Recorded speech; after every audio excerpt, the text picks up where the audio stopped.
All righty. Good morning, everyone. Welcome to your pre-trip webinar for our upcoming Madeira Liveaway program starting in just over a month's time. I'm so excited for all of you that are heading off to Madeira for this amazing Liveaway program, the third year running. And it's been very popular, and I'm super excited for all of those of you who are going to be joining us this year. We will get started in just over a minute's time, 11 o'clock Eastern Standard Time. We're just going to wait for your host, who will hopefully join us in a moment, Rose. And yeah, then we'll get started and tell you all about what you need to know for this amazing experience on the island of Eternal Spring, one of my absolute favorite spots to go. And yeah, as I say, I'm channeling all the excitement that you must be having. So I'm just going to drop a note to Rose and make sure she's joining us.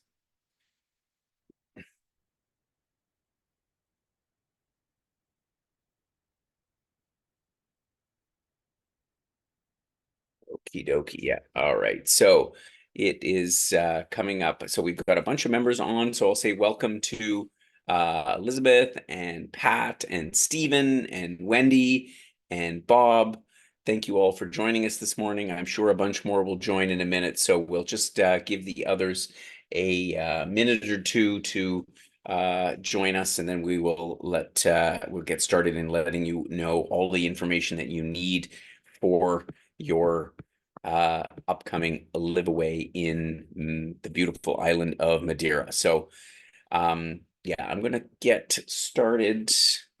As I say, I'm just looking for Rose. Should be joining us. I was speaking with her. Oh, there's Rose there. So Rose, bear with me. I'm just getting you on screen, and then we'll be off to the races. And I see a few more members have joined us. Good morning. Welcome. Hi, Louise. Hi, Marilyn. Thanks for joining us today. And we will be, of course, recording this webinar. Okay, how come that didn't work? Yeah, there we go. There's Rose. Okay.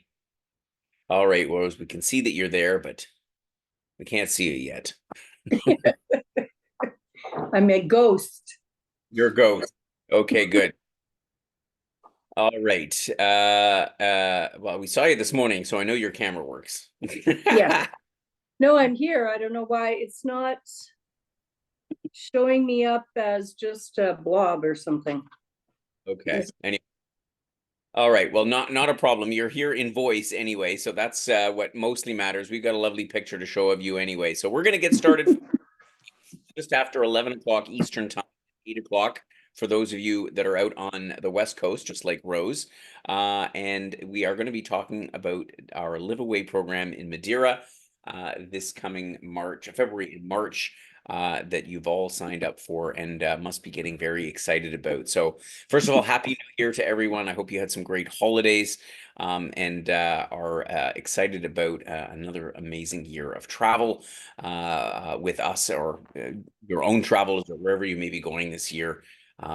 Yeah, I know that we have some great things up ahead. So today, first of all, I'm going to introduce your host in just one second, and we're going to talk about anything that you might need to know in preparation for your trip, as well as your arrival in Funchal, in the capital of Madeira. And we'll touch on a few things in the itinerary, and then we'll answer your questions, and then we'll have you on your way, and you'll be all ready to go for your trip. So first of all, here in still image, but also with us, at least in audio, your host, Rose, who is on this trip now the third time. The first time she was a guest of ours, and the last year she hosted, so spent a good chunk of the winter over in Madeira, and is excited to be going back, right, Rose?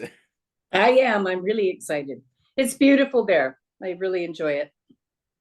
It's an incredible island, and yeah, Rose now is one of our most experienced, certainly when it comes to Madeira, having spent all that time over there. So it's now you know it like the back of your hand, right? Exactly. Pretty well, not exactly. I haven't seen every corner, but every corner there is to see, I've been. It's beautiful. Yeah. stunning, and it just makes you want to go back. So, as I say, I'm channeling your excitement about this great island. Know that some of our members who've been on our trips have gone back on their own and visited Madeira. Yeah, it just, no matter what, we hope you have an amazing experience. I just want to go over a couple of things at the request of some of our members from previous trips, in terms of what is, and so we've introduced Rose. What is her role exactly? So I just want to talk a few of the things about what Rose is there, who she is, in terms of her role as host. And this applies not only to this program, but to all of our programs, but also what she's not, just to clarify any misunderstanding right from the get-go. So the main job of a host on our trips is to ensure that you have as seamless an experience as possible. So we go to great pains, organizing all of the details of our trip, organizing all the details with our wonderful local guide, Rubina, who you'll meet. She's a gem. And our transportation and all the restaurants that we visit on the excursion and all the little details. And of course, invariably with travel, things come up. Problems will happen when you're on your way there, during the trip. It's just the nature of the beast. So the role of Rose in this case, and the host, is to fix anything that might go wrong, ideally before you even know that it goes wrong. And so oftentimes I say to people, you have no idea what happened before we actually get on some excursion, and something didn't happen, or a restaurant canceled, God knows what happened. And so the role of the host is to make sure that you can experience Madeira to the fullest without having to worry about anything. All you need to worry about is maximizing your time in your adventure. Host Rose will also do their best to find out about other opportunities, things that are going on. And I know in Madeira, there's always some exciting things. We visited a cabaret one year, and there's a jazz show that goes on sometimes. And there's the football game that might be taking place. As you know, as you may know, Madeira is the place of Ronaldo, the famous Portuguese footballer. And so Rose is going to keep you apprised of what's going on, and also to inspire you to make the most out of your experience. So, we want you to uh, maybe even go out of your comfort zone within reason. And so that is really what um, the job is of our host. But to clarify, what a host is not, because I think it's important as well that for our members, particularly if you've not traveled with us before, a host is not a local guide. So hosts are actually not allowed to do any local guiding. It's forbidden in most countries because that's what they have certified, accredited local guides for. So if you ask Rose something about the history of the island, or how high the mountains are, or how deep the sea is, or something like that, she's not necessarily going to have that information, because that is what Rubina is there for. So we have a local guide that accompanies you on your excursions, and you'll meet her right from the get-go, and she will give you all of those details. So if you have questions relating to Madeira and its culture and its traditions and all of the things about the island, then the person who will have that answer is our local guide. And in this case, her name is Rubina. And you also have a hiking guide as well for some of the Levada walks that you're going to be doing. Another thing a host is not is a personal concierge. So if you have a question, or if there's a restaurant that or you need some, Rose, you've got a lot of experience. You've been to a lot of places on the island. You can certainly point people in the right direction, but where the host is not there to make arrangements for you. If you would like reservations to be made at a restaurant, the best way for stuff like that is to go to the concierge desk, the front desk of the hotel, and they will be more than happy to call up and speak in Portuguese and deal with any kind of local logistics that you may need. And again, Rose will point you in the right direction, but it's not really equipped to do that kind of thing. And another thing is that Rose is not a travel agent.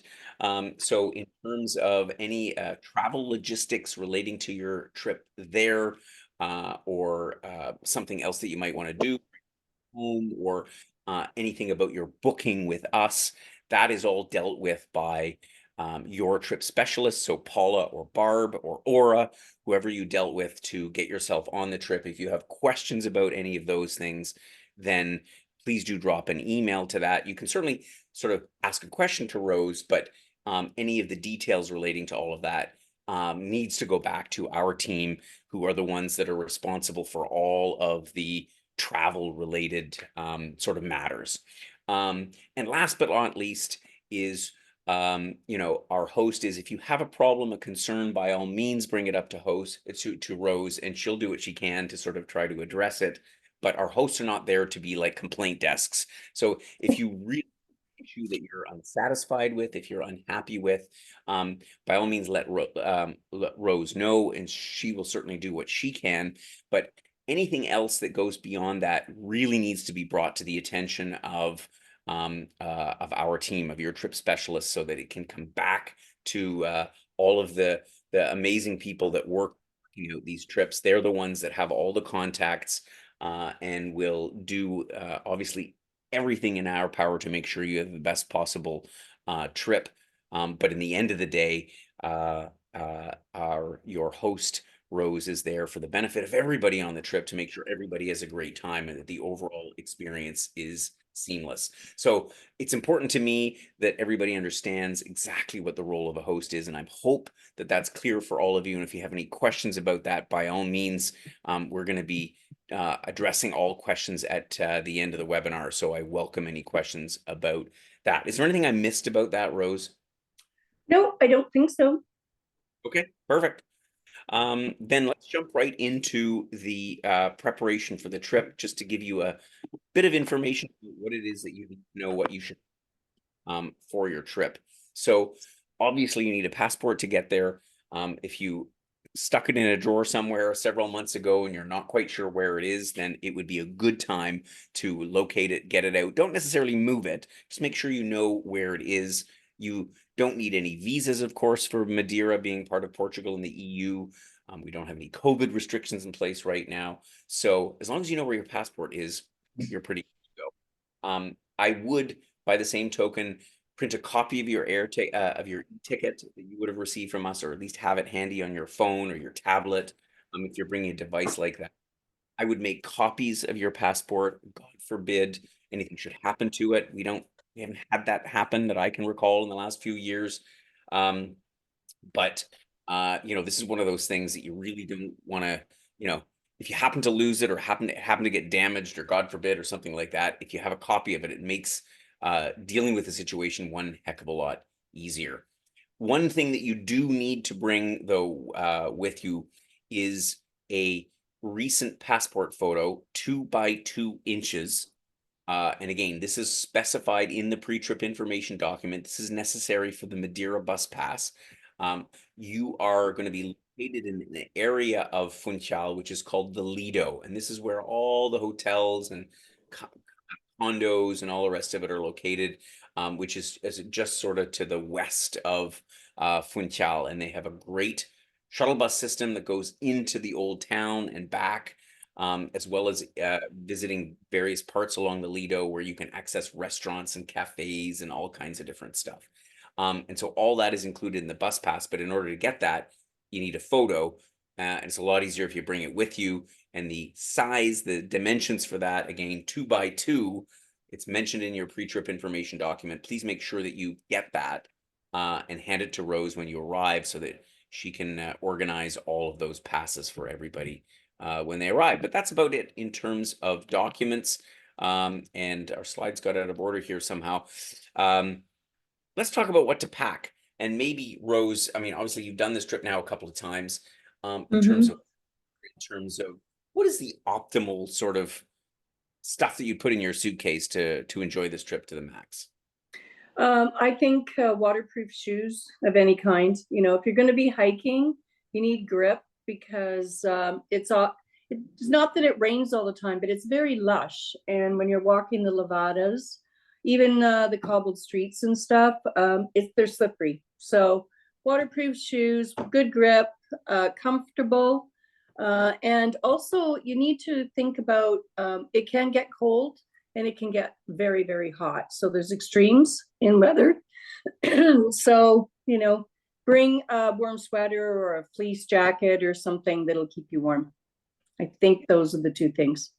Yeah, those are the two things. layers, like we say everywhere. I mean, this is dress in the 21st century. It's all about being able to peel something off. Therefore, it's also nice to have a light day pack, because sometimes you will be out for the better part of the day on the various excursions. So you can always throw in, a waterproof jacket or a shell, or as Rose mentioned, a fleece, because when you get way up into the mountains of Madeira, it might be warm and in the low 20s down by the seashore, but all of a sudden you get up there, it's 10 degrees. So you'll definitely want to bundle up a little bit, for those situations. Of course, the order of the day is casual. There is nothing formal on this trip, so you don't need any fancy clothes at all. I mean, we do have a lovely welcome dinner at Chris's place, which, people do dress up a little bit, but don't jackets or like dinner jackets or anything like that, or long dresses. Leave all that stuff at home. You don't need any of that stuff. That's comfort, comfort, comfort. You don't need any fancy shoes. As Rose mentioned, it's all cobblestone streets. So, not that a lot of our members wear heels anymore, but you wouldn't want to bring them anyway. So, yeah, traveler's wear is what you need. Sun protection is a good thing. You can get this kind of stuff there as well, but we all have our favorite brands of everything, so it's sometimes a lot easier to get that stuff at home, and a good pair of sunglasses and sunscreen. The weather is changeable. You may get an hour or two of rain, uh, and then all of a sudden it clears up and you have a sunny day. So this is why the sort of versatility in your outerwear is particularly important. A portable umbrella, I would say, is a handy thing to have. Apart from clothing, obviously a travel adapter is a must. The Portugal is like the rest of the EU is using these plugs with the two round prongs. So you want to make sure that you have one of those adapters so you can plug your devices into it. It's 220 volts there.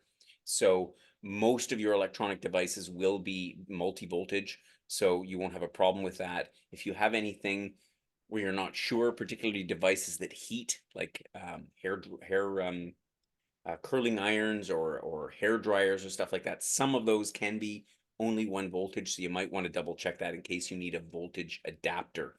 But there isn't much. Also, Yeah. also, I think if you have hearing aids, Yes. um, people have trouble with plugging those in. So make sure that they have an adapter for them that'll work, right? Doesn't hurt to take 2 minutes to look at your electronic devices and just Yeah. have a look, or Google it or whatever, and make sure, for your phone, camera won't be an issue.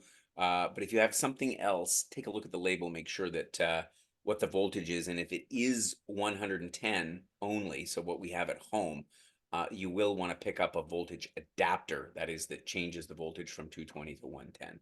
So keep that in mind. Um, Please take copies of any prescriptions with you, ideally printed or on your phone, just in case. And in any event, I recommend you keep those in your carry-on luggage, just because replacing prescriptions is never an easy thing when you're overseas. Um, Take your mobile phone. So this is also essential, as you will know from all the information we've sent you. We use Telegram, which I'll tell you about in a second, to communicate with you all throughout the trip. Also to communicate with each other, and hey, who's going for dinner? Who wants to go for steak? Who wants to go for Italian? What is it that you want to do? So having your mobile phone, also to be able to use Google Maps to navigate your way around, find out when the next bus is coming.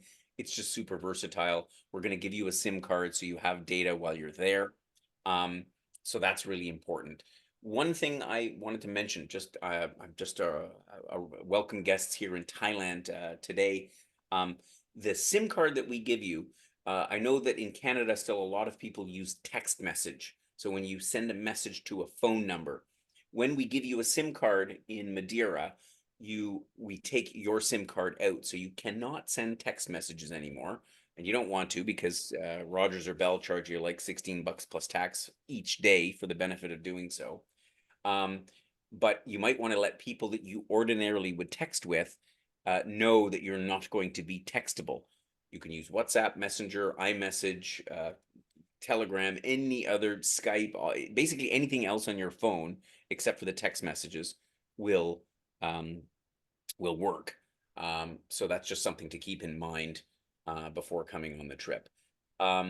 I like to take Ziploc bags. That's my sort of super travel tip trick thing, because it does rain there. If you've got a wallet, if you've got, a portable camera, your phone, you want to keep it dry, a Ziploc bag. Of course, you can get a more fancy waterproof bag for stuff, but given in a climate, particularly where it can rain unpredictably, it's a great way to keep things dry.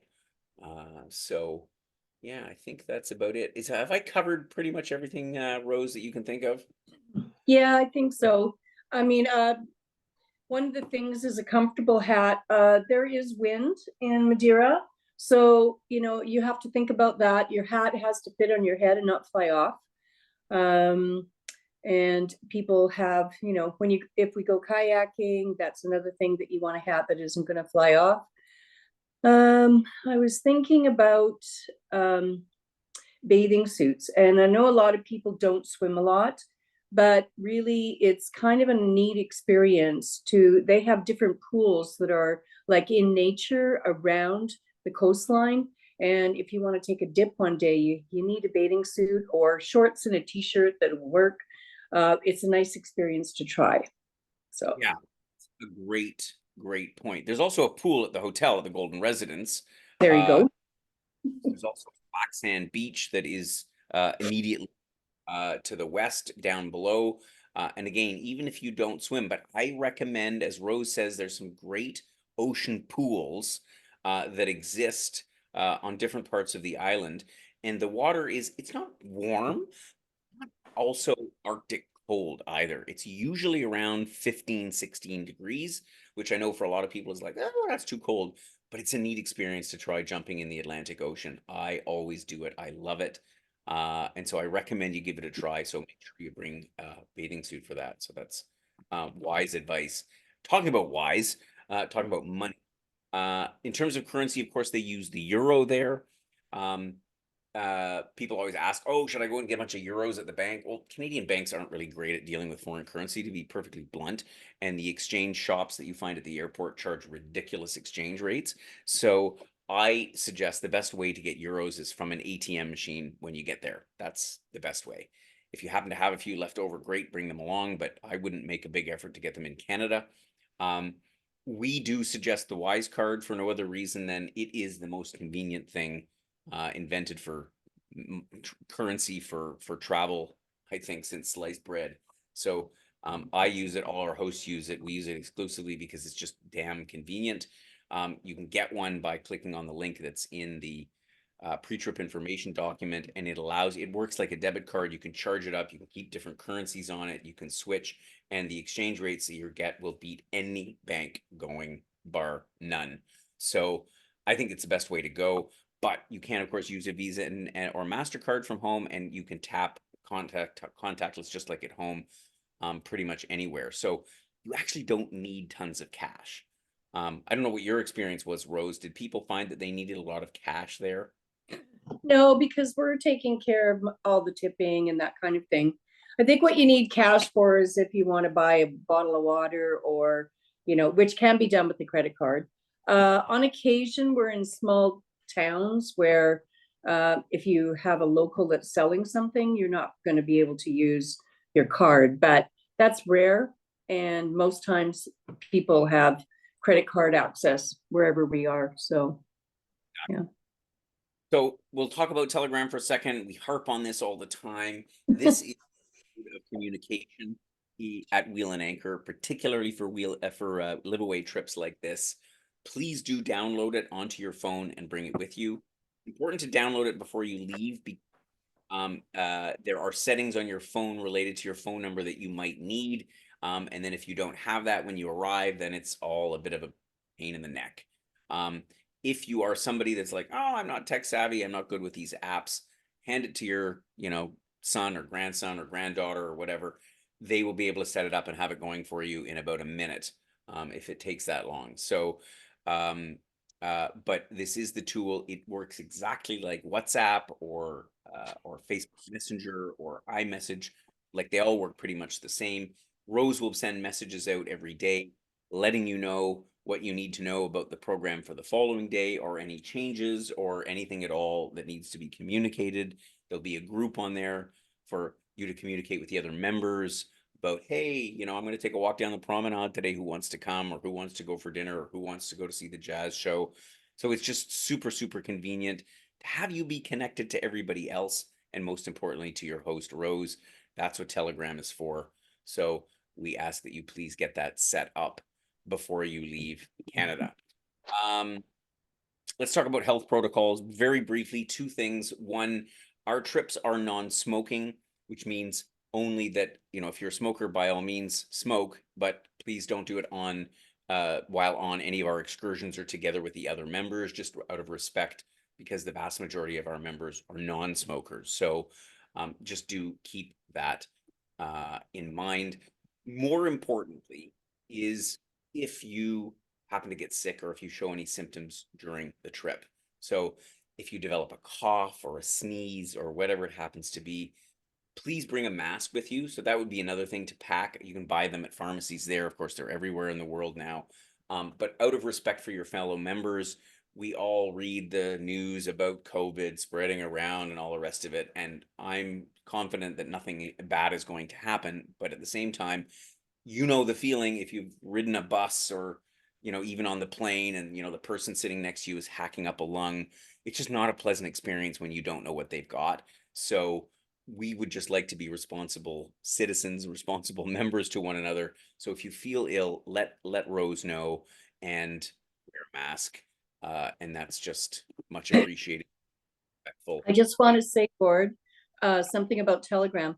So, for instance, if you decide you're not going to join for the day because you're not feeling well, or you're tired, or whatever, then Telegram is a good way so that I know not to wait for you, or not to expect you on the day's excursion. Or if you're not feeling well and you want some information about where to go. So Telegram is really, really a great way to communicate to me, and I can communicate to you. So just putting that out there. Okay. Yeah, again, for us, it's become an essential, and it really is easy to use. So thanks for adding that in. When you arrive, when you fly over to Funchal, you're more than likely going to be flying through Lisbon. Some of you might fly through other places. Before the trip, just keep an eye on your flights. Obviously, this time of the year, there are delays, so things that can impact your trip. Have no worry, you will get there. I'm confident about that. But it is important that if you are delayed such that you will miss the connecting flight to Madeira. So if you're on the flight that you're supposed to be on, even if it's 5 hours late, you don't need to tell us, because we'll know that you're on the flight and the flight is late. That's not a problem. The problem arises if, for example, you're flying from Toronto to Lisbon, and then Lisbon to Funchal to Madeira. If the flight from Toronto to Lisbon is late and you miss the connection to Madeira, we don't know that you're not on that flight. That's when it's really important that you send a message to delays@wheelandanchor.ca, and also drop a note to Rose on Telegram so that she knows you're not on the flight. And then we can let the driver know, hey, so-and-so is not on the flight. So to not wait for you there, because otherwise they'll be searching, looking around for an hour. Meanwhile, you're not on the flight.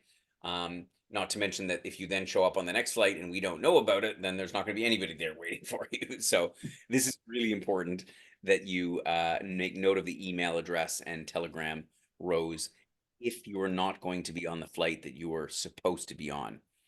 That's important. Obviously, there's a 5-hour time difference between Toronto and, Toronto, much more, 8 hours from the West Coast, and Portugal. So we recommend timeshifter.com. It's a jet lag app that you can download, and it really does help you overcome the jet lag, so you can maximize those first couple of days when you're otherwise like falling asleep into your soup. And yeah, when you're flying, be comfortable. I mean, I always say, some people would argue with me. I said flying is not a fashion show. You know, track pants are acceptable, even if they're not acceptable in other public and other places in society. But make sure you're comfortable for your flight, and drink lots of water. We will, on that note, be giving you a water bottle. So thankfully, Madeira, I think, is the last trip where we have the water bottles available again. So when you arrive in Madeira, you'll have a lovely wheel and anchor water bottle. I'll have an example here somewhere. Looks like this, and it keeps your drinks cold all day long. So it's super handy and eliminates the use of plastic because we want to be responsible citizens. So just giving you the overview, of course, you are staying in Funchal, or specifically the Lido, which is just over here to the west of Funchal. And as I say, it's about a 20-minute ride in by shuttle bus. And the beautiful part of this area is there's a super long promenade that goes all the way out to Camara de Lobos, which is this lovely fishing village out here, and almost all the way into Funchal that you can walk along. So it's a great place to walk and take in the beautiful views. From here, depending on which excursions you've booked, you're going to visit most points of the island. So on the west tour, you're obviously going to go up to São Vicente and Porto Moniz. That's where they have these ocean baths. You're going to visit the sea cliffs, the highest in Europe at Cabo Girau. You're going to head out to the west coast, probably do a hike along this peninsula, which is just incredible. The north tour hits Santana and Porto da Cruz, where they have the rum factory. So many other places. You're going to drive up over the mountains way high up to Ribeirão Frio, where you get to the highest point you can visit by road on the islands. And there's Levada rocks all around Madeira. That's what I love about this island is that you can get from one side of the island to the other in about an hour and 15 minutes. So it's compact enough that day trips are not overly arduous. One thing I thought about is the windy roads, and the fact that Mhm. they are often at high altitudes. So if you are somebody that gets motion sick in the car, uh, please do bring whatever you need, Gravol or whatever medication, because we have had members report, the roads are very windy. So please keep that in mind. And they are also sometimes perched at the edge of a cliff where you'll be looking down into a valley that's a couple of 100 meters deep. So if you have a fear of heights, it's a good idea to mention that when you're getting on the bus to Rose or Rubina, so they make sure they tell you which side of the bus to sit on, so you're not freaking out. Right, Rose? Yeah, yeah. There's some beautiful vistas that way. But if you're afraid of heights, it's a little bit uh I don't know, challenging, I guess. Yeah. Exactly. So that's just a little tip. You're going to be staying, which is at the western end of the Lido area. There's restaurants in walking distance. If you, how many restaurants are there in the immediate area of Golden Residence? I mean, Oh, doesn't. tons. I think there's about 6 that are Yeah. walkable from there. Yeah. Walk further or take a couple of stops on the shuttle bus, there's another 50. So there's no shortage of restaurants around, and Rose will give you some orientation. The first day stuff is, some of you have got, almost everybody, I think, has got kitchenettes in their rooms. So there's also a grocery store nearby where you can stock up on essentials. If you just want to cook a soup.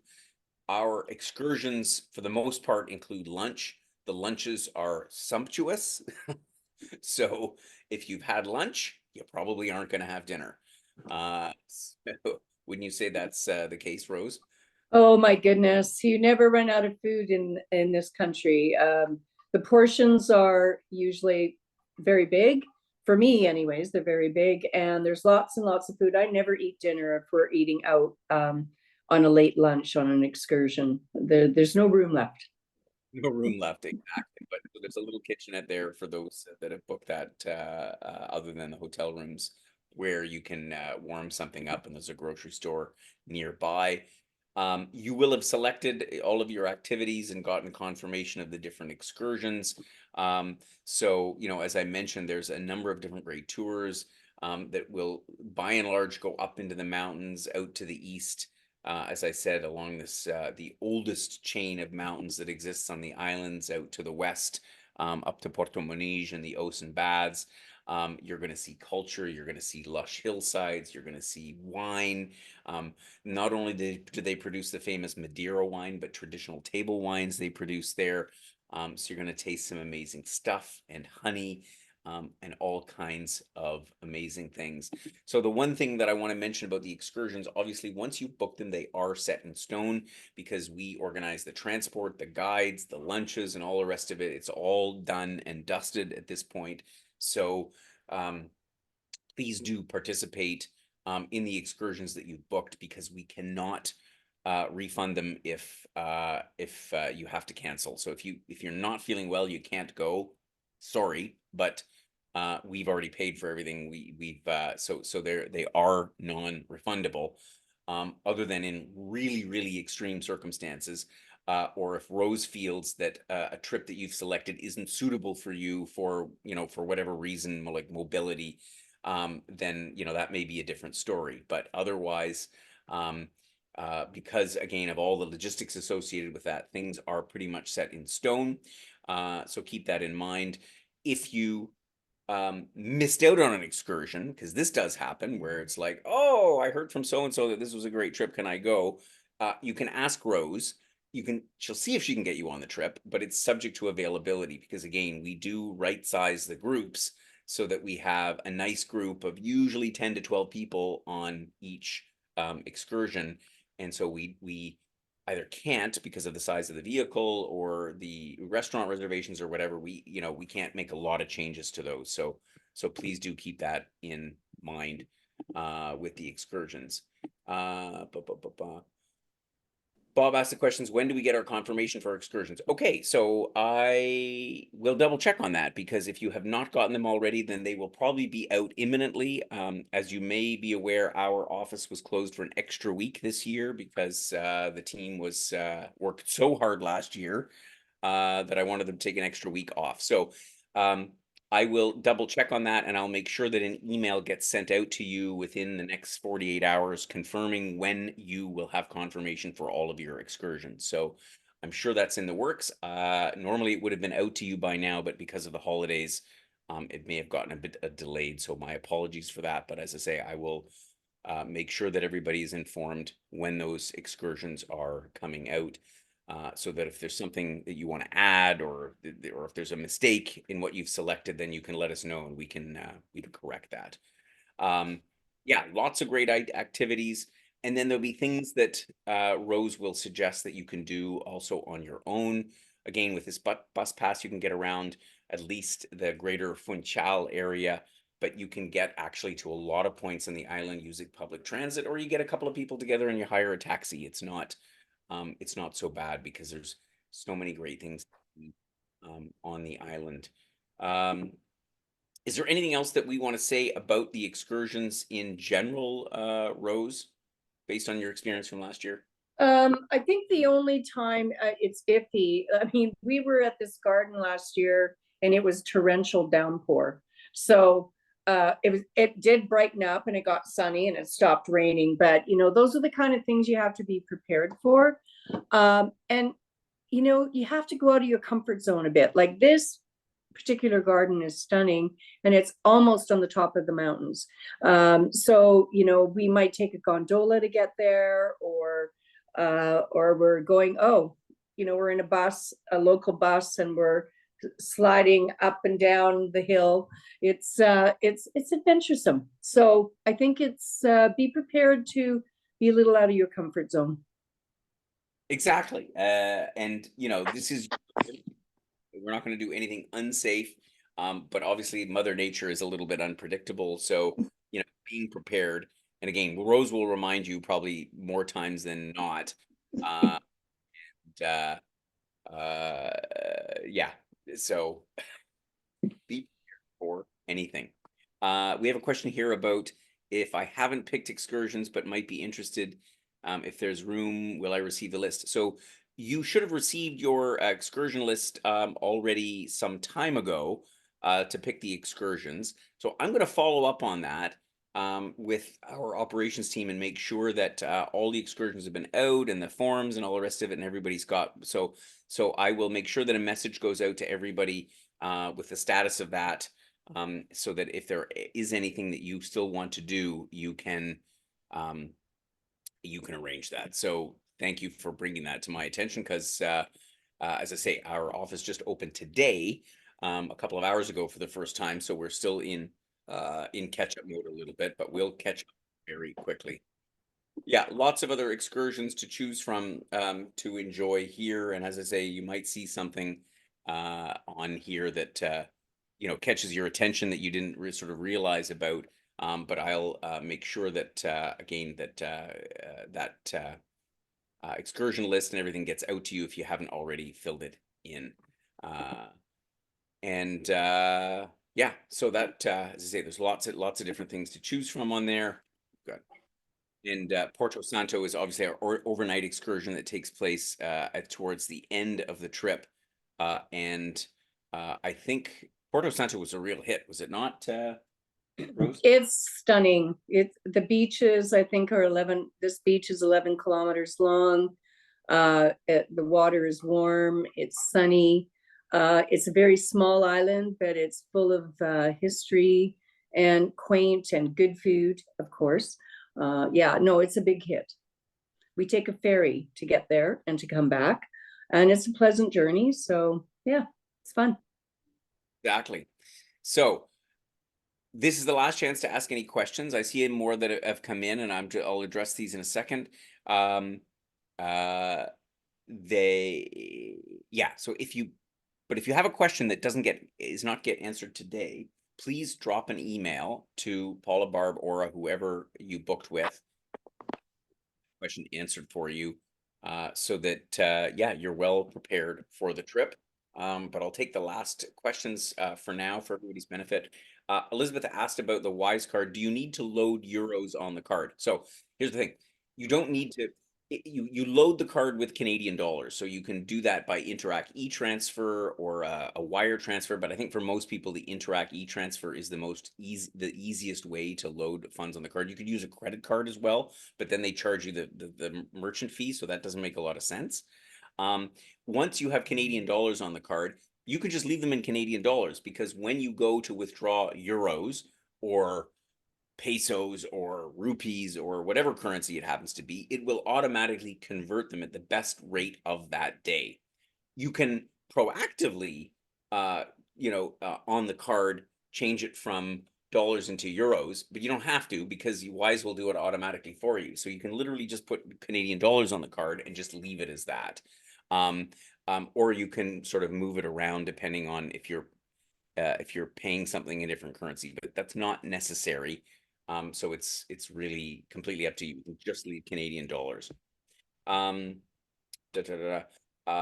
asked a question: are there coffee makers in the kitchenettes and Keurigs? There's definitely no Keurigs. They don't have that system in Europe, if anything.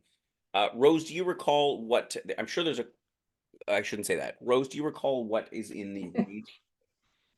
Yeah, you normally have a small coffee maker with packages of coffee that you take out of the plastic or out of the tin, the foil, and then you put it in. They're usually, 1 or 2 cup ones. That's been my experience so far, anyways. Exactly, and it's drip coffee. So Yes. that coffee. If you want to get an espresso type coffee, you'll have to go to the coffee shop in the hotel or one of the many, many, many cafes. And they have great coffee in Portugal. But the espresso machines that we're familiar with, all these capsule machines, are not as ubiquitous there as they are at home. So yeah, it's just drip coffee in your room.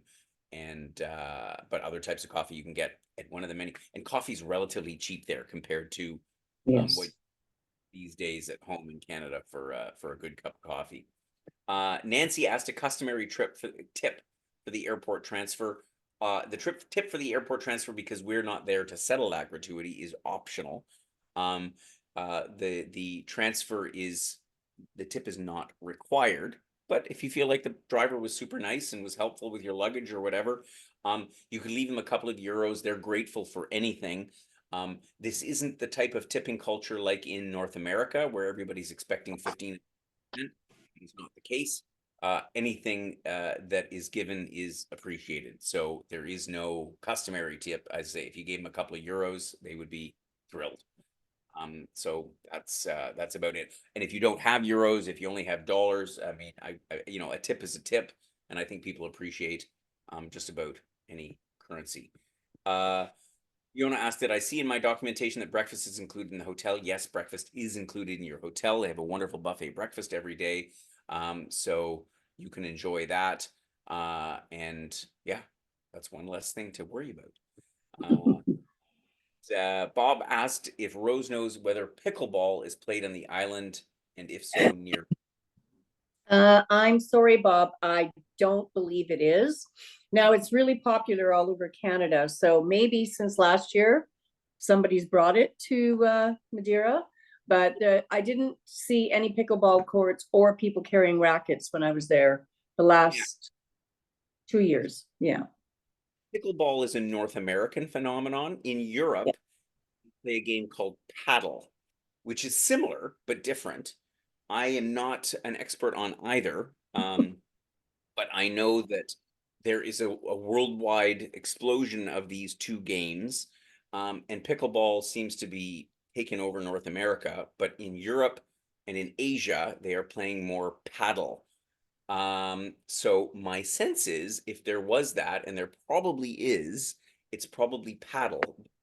Rose's point, from my recollection, I don't recall having seen any, but I've made a note, and we'll look into it and just we'll do a quick Google search and see, you know, Well, if I can yeah, also ask Rubina if what there is that they're using there, because she would know. they Or have got. pickle, and if so, where, and she'll probably be able to know, and so we'll find out. But let's put it this way: I don't recall seeing tons of it when we were last there, so I wouldn't. If there's equipment for it, I wouldn't necessarily bring it.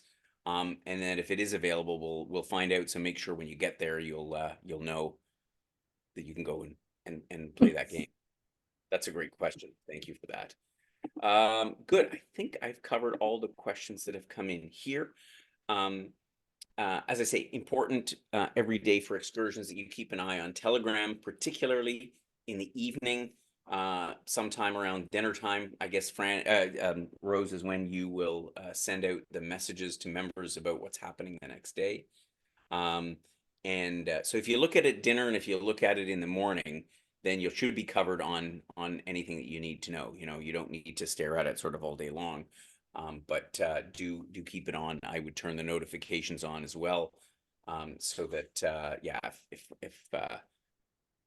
if Rose is going to throw a party and wants everybody to come, then you'll. I'll talk to you on the bus usually if we have an excursion to confirm stuff for the next day.